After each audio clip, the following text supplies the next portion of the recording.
जय भोजपुरी रउआ लोग से एगो निहोरा बाकी लाल रंग के सब्सक्राइब बटन के दबा के भोजपुरी फैंस क्लब से जुड़ जाए जा और ये घंटी वाला बटन के दबा के भोजपुरी के सब जानकारी बिल्कुल फ्री में मोबाइल पे पाई जा।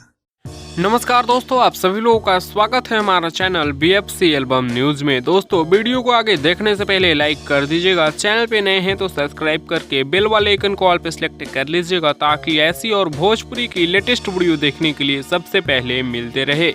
दोस्तों, आप लोग को बता दें, पावर स्टार पवन सिंह जी और काजल राघवानी की जोड़ी में काफी अच्छी और काफी शानदार फिल्म कैसे हो जाला प्यार का ट्रेलर आ चुका है आज सुबह में। जी हाँ दोस्तों, आप लोग को बता दें कि एवरेस्ट भोजपुरी यूट्यूब चैनल पर, जो कि बिल्कुल नया चैनल ओपन किया गया है और इसी चैनल पर रिलीज किया गया पवन सिंह जी और काजल राघवानी के फिल्म कैसे हो जाला प्यार का ट्रीजर। इस फिल्म के ट्रेलर को जाइए यूट्यूब पर और देखिए एवरेस्ट भोजपुरी के यूट्यूब चैनल पर।